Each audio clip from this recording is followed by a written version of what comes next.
इसे successful management बोलेंगे या फिर किस तरीके से आप देखना हम चाहेंगे? तो इसे सक्सेसफुल मैनेजमेंट ही बोलेंगे। अलग अलग पार्टी के जो लोग हैं उन्होंने कुछ आरोप लगाए हैं कि जो महाकुंभ है वो मृत्यु कुपेर मतो नारेबाजी है या यहाँ फिर पे क्या है? ये बोलना है, ये रीजन है पॉलिटिकल, ये बोलना पड़ेगा क्योंकि अखिलेश यादव मतलब क्या पॉलिटिक्स ही चलता है मुस्लिम वोट पे। इस पॉडकास्ट में हमने पंकज जी के साथ महाकुंभ से रिलेटेड बहुत सारी डिस्कशंस की एंड इस पॉडकास्ट में हम लोगों ने यमुना की जो गंदगी थी उसको लेकर के लोगों में एक आक्रोश था कि यमुना नदी की सफाई पे कोई कार्यक्रम या कोई भी स्टेप्स गवर्नमेंट की तरफ से नहीं लिए जा रहे हैं। हमने उस पर डिस्कशंस किया एंड केजरीवाल इतनी बुरी तरीके से इलेक्शंस क्यों हारे, इन सब पॉलिटिकल लैंडस्केप पे हम लोगों ने डिस्कशन की है एंड ओवरऑल ये इस पॉडकास्ट से आपको पॉलिटिकल लैंडस्केप के बारे में समझ में आएगा, जो पॉलिटिकल सिचुएशंस जो बदली दिल्ली में वो आपको समझ आएगी एंड हमने बहुत हद तक महाकुंभ, यमुना सफाई एंड अदर पॉलिटिकल लीडर्स के कमेंट्स को भी एब्जॉर्ब करते हुए इस वीडियो में हमने इंक्लूड किया है। सो ये पॉडकास्ट काफ़ी इंसाइटफुल रहेगा आपके लिए। So let's continue the podcast. चलिए पॉडकास्ट को शुरू करते हैं। आज हमारे पॉडकास्ट में जो गेस्ट हैं वो पंकज जी हैं। नमस्ते। एंड ये काफ़ी इंसाइटफुल डिस्कशन होने वाला है एंड हम लोग बहुत सारे टॉपिक्स पे आज डिस्कशन करेंगे। कुंभ को भी कवर करने वाले हैं। दिल्ली में जो रिसेंट इलेक्शन हुआ उसके क्या क्या रीजंस थे, केजरीवाल क्यों हारे एंड किन सब टॉपिक्स की वजह से वहाँ बीजेपी इतना अच्छा परफॉर्म कर पाई एंड कुंभ का जो मैनेजमेंट था या जिस तरीके से लोग कुंभ में इकट्ठा हुए हैं इस बार जो काउंट है उसको लेकर के डिस्कशंस होंगी एंड यमुना की जो सफाई है उसको लेकर भी हम लोग डिस्कशन करेंगे। तो सबसे पहले तो कि बहुत बहुत धन्यवाद पॉडकास्ट में आने के लिए। सो हम लोग जो रिसेंट में हम लोगों ने देखा कि जो भी दिल्ली में जो इलेक्शन हुए, इलेक्शन के बाद बीजेपी ने जो सबसे पहली चीज़ वहाँ पे करवाई वो ये थी कि जो यमुना की जो सफाई थी उसको लेकर के हम लोगों ने देखा कुछ इनिशिएटिव गवर्नमेंट ने दिखाया है। उन्होंने ये स्टार्ट किया है बिकॉज इलेक्शन के टाइम में उनका एक कैंपेन भी था कि देखो किस तरीके से यमुना में जो झाग, साबुन के झाग की तरह जो पूरा यमुना उसी की तरह हो गया था। या कुछ वीडियोस हम लोगों ने ऐसे देखे थे जो छठ पूजा में कुछ औरतें वहाँ पे छठ पूजा कर रही थी, झाग आ गया था। तो ये सब उनका इलेक्शन का काफ़ी एक बड़ा मुद्दा था। तो आप ये जो रिसेंट इनिशिएटिव है जो सफाई की, क्या पहले कभी ऐसा हुआ है? क्या ऐसे कभी किसी सरकार ने पहले कोशिश की है सफाई करने की? एंड दूसरा सवाल ये होगा कि क्या बीजेपी इसे कंटिन्यू कर पाएगी या फिर ये सिर्फ अपने वोटर्स को खुश करने का एक जरिया है? आपका इसका इनपुट आप कैसे देखते हैं? यमुना का जो गंदगी है बहुत ही बड़ा मुद्दा है दिल्ली के लिए, दिल्ली वासियों के लिए, क्योंकि 76% पीने का पानी है उसी से जाता है। ओके। तो इसके वजह से बहुत सारे बीमारी भी होते हैं और गंदी पानी भी उन लोग को जाता है जब ड्रिंक करते हैं। तो ये बहुत बड़ा मुद्दा था, इसीलिए NGT है, नेशनल ग्रीन ट्रिब्यूनल है, वो एक मीटिंग किए थे LG के साथ। तो क्या कहते हैं, कमेटी फॉर्म किए थे, कमेटी का प्रेसिडेंट LG को बनाए थे और 2023 में ही वो फॉर्म हुआ था और उनके निगरानी में यमुना का सफाई स्टार्ट होने वाला था 2023 में। तो उसको लेकर वो केजरीवाल से मीटिंग किए गए, कैसे सफाई और क्या होगा पूरा 3 स्टेज का समझाएं। तो उसको रुकवाने के लिए केजरीवाल चले गए कोर्ट कि LG का काम है, सरकार का कोई भी रेफरेंस दिया रहता है या फाइल उस पर साइन सिप करना, उनको इस सब में अपना नहीं करने का है, उनका है जुरिडिक्शन में नहीं है। और कोर्ट में गए, कोर्ट वहाँ से स्टे लगा दिया कि नहीं, LG सफाई नहीं करवा सकते हैं। और जैसे कि दिल्ली के इलेक्शन का रिजल्ट आया तो बीजेपी का बहुत ही बड़ा चुनाव में अभियान भी था कि यमुना को साफ करके वो दिखाएंगे और LG उसकी वजह से फिर LG ऑर्डर दिए, पूरा मशीन आई, सफाई वफाई सब स्टार्ट हो गया। और ये सफाई पहले भी हो सकता था, लेकिन केजरीवाल को लगता था कि अगर LG सफाई करवा देंगे तो मैसेज जाएगा कि सेंट्रल गवर्नमेंट करवाया है, यहाँ का स्टेट गवर्नमेंट नहीं करवाया है, यूनियन टेरिटरी का, जिसके वजह से उनको वोट नहीं मिला। इस चक्कर में कोर्ट से स्टे लगाए थे और सेंट्रल गवर्नमेंट से जितना अगेंस्ट में केस किए हैं, पूरा केस में वकील को जो खर्च किए 300 करोड़ रुपया वो खर्च कर चुके हैं सिर्फ सेंट्रल गवर्नमेंट से केस लड़ने में। ये दिल्ली गवर्नमेंट का। सो ये हाँ। टैक्स पेयर का पैसा बर्बाद ही हो रहा है। हाँ, बर्बाद हो रहा है। और इसको 3 फेज में इसका क्लीननेस का पूरा किया जाएगा प्रोसेस। फर्स्ट फेज में है कि पूरा नदी का जितना गंदगी है निकाला जाएगा। सेकेंड फेज में है उनका आसपास का जो किनारे का है वो सब गंदगी निकाला जाएगा। और थर्ड फेज में है कि ये जो सेप्टिक टैंक होता है जिससे और जो नाला आता है वो सब जो पूरा कचरे का पानी आते हैं उसके थ्रू उसको क्लीन करना, क्लीन करके पानी को क्लीन करने के बाद पानी को नदी में छोड़ना है। बाकी उसका और यूज करके पूरा जो भी है टैंक बनाया जा रहा है। अब बहुत बड़ा एरिया लगेगा, अभी 400 मीट्रिक टन का ही क्लीन होता है और दिल्ली के लिए इतना नहीं है, इससे ज़्यादा और तो भी ये लगेगा। कोई डेडलाइन उन्होंने सेट की है हाँ, इसके वो लिए? डेडलाइन सेट किए हैं, वो 3 इयर्स का डेडलाइन है। फर्स्ट स्टेप में उन लोग का पूरा रिवर क्लीननेस है, सेकेंड में पूरा साइड का है और नाला ये सब का क्लीन होगा। फिर थर्ड स्टेज में पूरा वो क्लीननेस के लिए जो सेप्टिक टैंक है जो बनेगा, जो प्रोसेसिंग बनाया जाएगा पानी सफाई के लिए, वो पूरा बनाने का पूरा है। उनका टारगेट है 28 तक पूरा क्लीन कर देने का। तो हम लोग ये उम्मीद कर सकते हैं कि सरकार इसे कंटिन्यू करे एंड ये रुके नहीं। बहुत बार ऐसा होता है कि सरकार कुछ भी इनिशिएटिव लेती है तो 1 साल के अंदर वो चीज़, बहुत सारी चीज़ें बंद हो जाती हैं। सो वी होप कि ऐसा ना हो। दूसरा क्वेश्चन मैं आपसे ये करना चाहूँगा कि क्या केजरीवाल ने दिल्ली में जो भी इलेक्शन हुआ, क्या उसे ठीक तरीके से वो हैंडल नहीं कर पाए? उनके ऊपर जो करप्शन के जो चार्जेस लगे थे, जो भी वहाँ पे लिकर स्कैम जो हुआ था, उस वजह से उनके छवि को नुकसान पहुँचा, या फिर वो मैनेजमेंट नहीं कर पाए, या फिर लोगों ने ऐसा देखा कि वो जिस चीज़ के लिए उन्होंने केजरीवाल को वोट किया था क्या वो नहीं कर पाए, या फिर उन्होंने कुछ काम अच्छे किए? इस पे आपका एनालिसिस क्या कहता है? प्रॉब्लम केजरीवाल में क्या था कि जब वो गवर्नमेंट बनाए तो आए थे कि हम ईमानदार, कट्टर ईमानदारी का छवि लेकर आए थे, आंदोलन से निकले। हाँ, और आम आदमी पार्टी मतलब केजरीवाल ही है। तो जब पार्टी के प्रेसिडेंट के ऊपर ही आरोप लग जाता है, शराब घोटाला का लग गया, और इसके वजह से इनको बहुत ही मुश्किल झेलना पड़ा और इनको जेल भी जाना पड़ा था। जेल गया तो पहला गलती की है कि आज तक जो भी इंडिया के इतिहास में जो भी स्टेट का या यूनियन टेरिटरी का सीएम अगर जेल गए हैं तो जेल जाने का पहले वो इस्तीफा सौंप देते हैं और उनकी जगह पे कोई और सीएम बनता है। ये नहीं किए, ओके। तो पूरा जेल में गए, जेल में रह के भी इन्होंने रहकर सरकार चला नहीं सकते हो, तो अथॉरिटी तो है नहीं, अब जेल में रह के चला नहीं सकते हो, आप साइन नहीं, कुछ नहीं कर सकते हो, बस अपना पावर का यूज करने के लिए वो रह गए या पब्लिक में दिखाने के लिए। फिर वो आया तो लोकसभा में उनको बेल दिया गया, एंट्रीम बेल। तो वहाँ वो भाषण दे कि अगर हम निर्दोष है तो आप लोग वोट दे के बीजेपी को हराइए, तो वहाँ भी वो फेल हो गए। फिर हरियाणा गए प्रचार करने की हम हरियाणा के, उनका जन्म है, वहीं का जन्म स्थान हरियाणा में उनका। तो वहाँ वोट में आए कि अगर हम ईमानदार है और बीजेपी से मुझे फंसा रही है तो आप लोग वोट जिताइए, जिसकी वजह से हम कभी जेल नहीं जा पाएंगे। तो वहाँ भी गए तो वहाँ भी उनको हार मिली। उसके बाद इनको लगा कि अब तो हार रहे हैं और जेल से इनको बेल भी मिल चुका था। तो क्या किए, कुछ समय के लिए अपना छवि सुधारने के लिए आतिशी मार्लेना को सीएम बनाए कि एक वुमेन भी है और प्लस एक फेस एडवांटेज होगा। और एक मेरे नाम पे आरोप है तो 2-3 महीना में शांत हो जाएगा, तो इलेक्शन आएगा तो उसका हम बेनिफिट उठा पाएंगे। लेकिन ये तो आ ही थे कि भ्रष्टाचार कम करने के लिए, वो इनसे हुआ नहीं। कैग का रिपोर्ट जो ऑडिट होता है हर डिपार्टमेंट का, हर आप बड़े से बड़े हॉस्पिटल में जाइए, बड़े बड़े प्राइवेट कंपनी में जाइए, गवर्नमेंट, ये कैग का रिपोर्ट हर साल आता है कि कितना खर्च हुआ है, कहाँ पे खर्च हुआ है। लोगों के लिए आप ये बताइए कैग क्या है?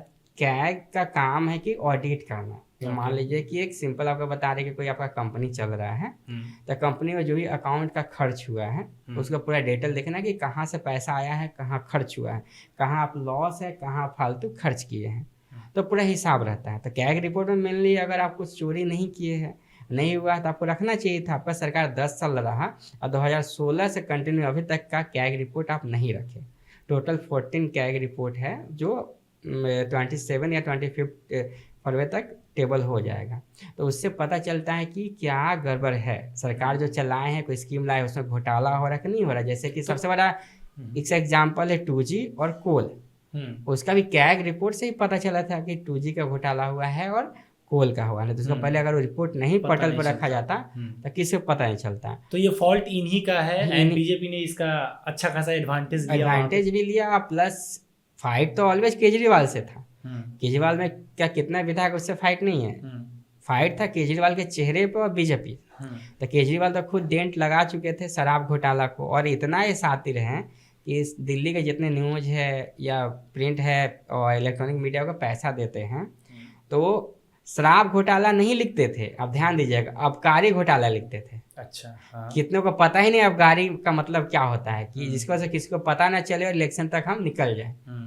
और शराब घोटाला सबको पता चल जाता है कि शराब घोटाला है, लेकिन आजकल डिजिटल है, इलेक्ट्रॉनिक का जमाना है, फेसबुक ट्विटर है, ये सब छुपता तो कहाँ है। अल्टीमेटली लोगों ने, दिल्ली के लोगों ने ये चीज ऑब्जर्व किया होगा, सबसे बड़ा इसमें हम से जीते हैं। सबसे बड़ा इसमें ऐड करना हम भूल गए हैं। सबसे बड़ा प्रॉब्लम हो गया कि दिल्ली में बारिश हुआ, पूरा नाला, पूरा घर में पानी पास नहीं होता तो बहुत दिन तक पानी जम जाते थे, रोड की टूटी फूटी हालत, और गंदगी इतना है कि आप भी गए हैं, घूम के आए हैं। और पहले बहाना मारते थे कि एमसीडी मेरे पास नहीं है, इस वक्त एमसीडी का मेयर भी उनके पास था, उस खुद चीफ मिनिस्टर भी थे, तो अब आरोप क्या लगा सकते हैं। और ये पहला सीएम है, एक बंगाल का छोड़ दीजिए, हिस्ट्री रहा है कि वहाँ का चीफ मिनिस्टर हमेशा सेंटर से लड़ता है, बंगाल का शुरू से है, वो सीपीएम था या ममता बनर्जी, शुरू से लड़ता है।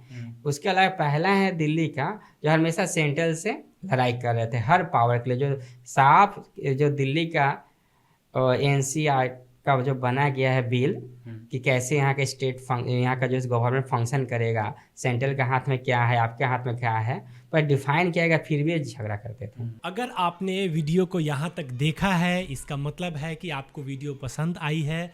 एंड मैं आपसे ये बोलूँगा कि प्लीज़ वीडियो को लाइक करिए एंड चैनल को सब्सक्राइब करिए, एंड साथ में आप अपने दोस्तों को भी शेयर कर सकते हैं, एंड वो भी इस वीडियो को देख करके इससे कुछ नॉलेज ले सकते हैं। So please subscribe the channel, share the video, and वापस चलते हैं वीडियो की तरफ। तो यहाँ पे अगर एक नॉर्मल नज़रिए से हम लोग देखें तो कोई भी अगर स्टेट में कोई भी सरकार है एंड सेंटर में सरकार है, अगर वो दोनों के बीच में अगर एक फाइट बनी रहती है तो उस तरीके से डेवलपमेंट हमें देखने को नहीं मिलेगी, हैम्पर होगा, बिकॉज यहाँ पे फिर बात हो जाएगी कि दोनों क्रेडिट लेने की कोशिश करेंगे। तो ये एक चीज़ शायद लोगों ने भी ऑब्जर्व किया होगा, एंड फॉल्ट जो केजरीवाल के थे लोगों ने ऑब्जर्व किया। तो बीजेपी ने हालांकि इलेक्शंस तो जीत लिया है इस बार, आई थिंक 48 सीट्स या समथिंग उन्होंने जीते हैं, तो रिस्पॉन्सिबिलिटी भी काफ़ी रहेगी इनके ऊपर, बिकॉज पिछला जो सीएम था वो एक IITian था। तो बहुत बार लोग ऐसा भी कहते हैं कि हमें पढ़े लिखे लोगों को पॉलिटिक्स में लाने की ज़रूरत है, लेकिन अगर एक IITian अगर सच में वो दोषी पाए जाते हैं आगे आने वाले टाइम में, तो ये काफ़ी क्वेश्चन मार्क रहेगा कि क्या पढ़े लिखे लोग, खास करके IIT से आने वाले लोग भी अगर इस तरीके की चीज़ें करेंगे तो फिर हम लोग कहाँ जाएंगे, नॉर्मल ऑडियंस कहाँ रहेगा। इसका एक एग्जांपल आपको देते हैं कि वो एजुकेशन का बहुत एडवर्टाइज करते हैं कि हम एजुकेशन में बहुत क्रांति ला दी है, लेकिन आज तक कॉलेज नहीं बना है, एक स्कूल नहीं बना है। हाँ, अंदर में कुछ क्लासरूम को रेनोवेट किए, बिल्डिंग बना, लेकिन न्यू नहीं बना। अच्छा। और इनका सबसे बड़ा फ्रॉड है, आप बताइएगा इतना अच्छा एजुकेशन सिस्टम की है तो 9 में 1 लाख बच्चा को क्यों फेल करते हैं? अच्छा। 12 में 50,000 बच्चा क्यों फेल करते हैं? अच्छा। 10 में जाते वक्त अगर टीचर का वेस्ट है तो ये लोग फेल क्यों हो रहा है? ये लोग इम्प्रूव करा के एक साथ एग्जाम क्यों नहीं दिलाए? और ये 10 में भी जाने पर भी मान लीजिए अगर 50 स्टूडेंट गया है तो 30 को फेल कर देते थे, 20 देता था, तो भाई रिजल्ट तो अच्छा होगा ही ना, आप तो वेस्ट को ही रख रहे हो। तो टीचर ही क्या जो वेस्ट को बेस्ट बना रहा है। तो अभी आने वाले टाइम में आप आम आदमी पार्टी की जो ट्रेजेक्ट्री आपको दिख रही है अगले 2-3 सालों में, बिकॉज अभी 3-4 साल तक वो दूसरे स्टेट्स में शायद वो इलेक्शन नहीं लड़ते, पंजाब वगैरह को छोड़ दे तो उनकी ग्रोथ काफ़ी स्लो रहने वाली है, या हो सकती है पार्टी टूट जाए। तो आपका इस पे एनालिसिस क्या कहता है? एनालिसिस है कि देखिए पंजाब का है और 2 साल बचा हुआ है, और वहाँ भी बहुत ही करप्शन हुआ है और काम कुछ नहीं हुआ। बस वहाँ आप टीवी आप खुद खोलिएगा, पंजाब का एडवर्टीजमेंट आएगा, इससे पहले दिल्ली का आता था। तो एडवर्टीजमेंट का ही सरकार है, 1200-1500 करोड़ रुपया खर्च कर देते हैं। ये भी दिल्ली का नया गवर्नमेंट बना, उसको ये पैसा बचेगा, तो ये खर्च फालतू करते हैं। पंजाब में नशा मुक्ति के लिए कुछ नहीं किए। और पंजाब में एक और टॉपिक मैं इस पे ऐड करना चाहूँगा, रिसेंट मंथ में लोगों ने वहाँ पे काफ़ी क्रिश्चियन कन्वर्जन्स देखे हैं, क्रिश्चियन कन्वर्जन, उस पे आपका क्या इनपुट है? वो सब पंजाबी लोग हैं, सब लोग कन्वर्ट किया जा रहा है। मोस्टली वहाँ भी बहुत दलित है। ओके। हर कास्ट में, हर धर्म में, जैसे वहाँ भी दलित है तो लोग कन्वर्ट हो रहे हैं। और पंजाब का सबसे दिक्कत क्या है कि इस बार जो धान का खेती हुआ है तो पूरा इंडिया में प्रोक्योरमेंट हो गया, मतलब सब स्टेट गवर्नमेंट खरीद लिया। यहाँ का गवर्नमेंट खरीदा ही नहीं, एकदम लास्ट वहाँ का खरीदा है। और इधर मान के चलिए जो एक MSP केंद्र से दिया जाता है उससे आधे दाम में खरीदे हैं, तो किसान को लॉस हुआ है। किसान, एक और चीज़ है कि पंजाब का किसान को कुछ भी प्रॉब्लम है तो केंद्र से मांगता है, लेकिन किसान या खेती तो आता है स्टेट का राइट है। जैसे कानून आ जाता है स्टेट के अंदर में है, तो स्टेट क्या है, सेंट्रल तो एडिशनल देता है, वो पूरा इंडिया के लिए देता है, लेकिन मेन तो ये आता है स्टेट का शेड्यूल में ही आता है। लेकिन वहाँ का पंजाब किसान कभी भी मांगेगा, धरना कर देखिएगा, स्टेट से कुछ नहीं मांगता है, हमेशा सेंट्रल से मांगता है। अच्छा। और वो लोग का एक फ्लैग देखिएगा, हमेशा येलो रहता है या ब्लू रहता है, ध्यान दीजिएगा। ओके, मैंने इतना डिटेल में नोटिस नहीं किया इस पॉइंट को। तो ये इस तरीके की चीज़ें हमें रिसेंट में देखने को मिली। अब हम लोग नेक्स्ट जो क्वेश्चन मैं आपसे ये करूँगा, आप खुद इस बार कुंभ होकर के आए हैं, एंड जो इनिशियल एस्टिमेशन था कि शायद 40 करोड़ के लगभग लोग कुंभ में इस बार स्नान करने वाले हैं, या फिर वहाँ पे इतनी बड़ी भीड़ इकट्ठा होगी। अगर स्टैम्पेड जो 1-2 छोटे मोटे स्टैम्पेड हुए, दिल्ली जंक्शन पे हुआ जो, एंड खुद महाकुंभ में हुआ, अगर ये ना होता, अगर ये जरा सा भी छोटी मोटी इंसिडेंट्स भी अगर नहीं होती, तो कितनी बड़ी उपलब्धि होती योगी जी के लिए। एंड अगर ये हुई है तो इनके ऊपर क्या, इनके ऊपर दाग लगा है, या फिर आप इसे सक्सेसफुल मैनेजमेंट बोलेंगे, या फिर किस तरीके से आप देखना चाहेंगे? हम तो इसे सक्सेसफुल मैनेजमेंट ही बोलेंगे, क्योंकि एक वर्ल्ड में कितने देश, कितनी पॉपुलेशन नहीं है जितने यहाँ भी नहा के स्नान करके जा चुके हैं। और जो इंसिडेंट हुआ था तक मौनी अमावस्या का एक काल होता है, उस समय स्नान करना सबसे बेस्ट माना गया था, वो 1 घंटा के लिए ही था। और उस घाट पर कुछ आदमी बैरिकेड तोड़ के सो भी गए थे पहले से आके, और एक साथ लगभग भीड़ एक ही घाट पे गया। वहाँ 40 घाट बने थे, एक ही घाट पे गया है। अच्छा, इसके वजह से वहाँ मचा है, और अधिकतर महिला बच्चे मरे हैं, क्योंकि वो लोग थोड़ा शारीरिक रूप से उसने स्ट्रांग नहीं होते जितने मेल होता है। तो कहीं भी स्टैम्पर दिल्ली में भी आप देखिए, ज़्यादा करके बच्चे या महिला मरे हैं। जेंट्स थोड़ा शारीरिक रूप से पावरफुल होते, थोड़ा कुछ चीज़ को रोक पाते हैं। और भगदड़ में प्रॉब्लम क्या होता है कि सब अपना जान बचाने के चक्कर, भागने के चक्कर में और ही जान चल जाता है। अगर भगदड़ मच के अगर वहीं रुक जाए, जैसा भी वहीं रुक जाए, तो इतना लॉस नहीं हो सकता है कभी भी। और इतना बड़ा मैनेजमेंट किया गया, लगभग 10 एकड़ एरिया में पूरा बनाया गया, 12 किलोमीटर का पूरा है, 40 घाट बनाया गया, 24 सेक्टर बनाया गया नहाने के लिए। 40 घाट में अगर सब सही से नहाते इक्वली तो घटना नहीं घटती। और वो रात में अचानक भीड़ गया है 1:30-2 बजे, तो पुलिस उतना, चलिए किसी का दोष नहीं दे सकते, घटना है। और एक मौनी अमावस्या का एक इतिहास है, जब कुंभ मेला आता है उस दिन कुछ ना कुछ होता ही है। तो पहले जो भी कुंभ के आयोजन हुए हैं, हालांकि ये तो महाकुंभ था जो कि 144 सालों के बाद आया था, क्या इसके पहले जो भी कुंभ का जो मैनेजमेंट था उसमें क्या ऐसी छोटी मोटी घटनाएं हुई हैं? हाँ, 13 में भी हुआ था, इलाहाबाद प्रयागराज स्टेशन पर ही लगभग 36 डेथ हुआ था। यहाँ पे भी जो गवर्नमेंट का जो आंकड़ा है उसके हिसाब से शायद 30 लोग मरे थे। 30 है। और प्रॉब्लम है कि 2013 में कुंभ मेला आया था, मॉरिशियस का PM आए थे नहाने। ओके। वो गंदगी देख के भाग गए। अच्छा। नहाए नहीं। अच्छा। इस बार 77% आए हैं, 100+ कंट्री से नहा के चल गए हैं। अच्छा, मतलब बड़े हैं। और जो नीचे लेवल का जो लोग आए हैं, और जो भी मतलब मान के चलिए ब्यूरोक्रेट से उसका छोड़ दीजिए। और ये आयोजन सफल ही हुआ है, क्योंकि 40 का एक्सपेक्टेशन था, 60+ है। और एक छोटा सा शहर में रोज 10 लाख 12 लाख 1 लाख गाड़ी आ रहा है, वो भी मैनेज करना मुश्किल होता है। आप मतलब नॉर्मल एरिया में जाइए, थोड़ा गाड़ी बढ़ता है, जाम लग जाता है। प्लस इनको भीड़ को तो हटाना भी है, सिक्योरिटी मैनेजमेंट भी, हाँ सिक्योरिटी मैनेजमेंट है, सबका खाना का व्यवस्था है, रहना है। ओवरऑल मुझसे पूछे तो कुंभ का इससे अच्छा आयोजन नहीं हो सकता था। दुख की बात है कि वो घटना घट गई, नहीं तो इससे ज़्यादा अच्छा व्यवस्था आज तक कभी कुंभ का मेला में नहीं रहा। तो ये ओके, सो ये मेरा मानना भी यही था कि जिस तरीके की भीड़ वहाँ पे थी उसे मैनेज करने के लिए एक इंसिडेंट को अगर छोड़ दें तो सक्सेसफुल इंसिडेंट हुआ, एंड सक्सेसफुली आयोजन बोलेंगे इसे, सक्सेसफुल ही हुआ है। एंड दिल्ली के केस में क्या हुआ था, जब दिल्ली में जो भगदड़ हुई थी वो किस वजह से? दिल्ली में मतलब कुछ कुछ रिपोर्ट्स आ रही कि जैसे कि पहले ट्रेन आने वाला था 14 नंबर प्लेटफॉर्म पे, अचानक उसका अनाउंस हुआ कि आएगा 16 पे, और एस्केलेटर जो होता है उस पर जाने में सब गिरे हैं हुआ है। वो स्पेस कम होता है और उसमें सब दौड़ के जाना है। प्रॉब्लम क्या है कि कुंभ मेला है और आज के समय सबके हाथ में फ़ोन है, सबके पास पता चल जाता है कि ये कुंभ मेला कितने साल बाद आया है, क्या इसका महत्वपूर्ण है, क्यों इसमें नहाना जरूरी है, सबको पता है। आप एक इतने बड़े पॉपुलेशन में आप कितना मैनेज कीजिएगा। ये रेलवे को आप बोलिए, इस ट्रांसपोर्ट डिपार्टमेंट जो है यूपी का है, ये यूपी का सरकार है, इतना मैनेज कर लिया वो बहुत बड़ा बात है। नहीं तो जितना बड़ा आयोजन है बहुत दुर्घटना घट सकती थी और जो हुआ वो भी दुर्भाग्यपूर्ण था, वो भी नहीं होना चाहिए था। लेकिन रेलवे से लेके जितना पुलिसकर्मी हैं, फिर आर्मी के लोग हैं और सेंट्रल फोर्स है, सबको शाबाशी ही देना चाहिए कि अब तक पूरा सफल हुआ है। और 2-3 दिन का और स्नान बचा हुआ। तो मैं इसमें ये भी ऐड करना चाहूँगा कि जो हमें लगता है कि कोई भी बिहाइंड द सीन्स तैयारी नहीं होगी, बट जो सिक्योरिटी थ्रेट उन्हें बहुत जगह से मिले होंगे, जो भी रेडिकल लोग हैं उनके तरफ से उन्हें सिक्योरिटी थ्रेट या वो लोग कोशिश करते होंगे, लेकिन इस चीज़ को भी काफ़ी अच्छी तरीके से मैनेज किया गया है। तो ये एक लोगों के बीच में एक था कि योगी जी के ऊपर एक हल्का सा दाग लगा है। सो कुछ इस तरीके की एनालिसिस हम देख पा रहे हैं कि कुछ इस तरीके की चीज़ें योगी जी ने करी है।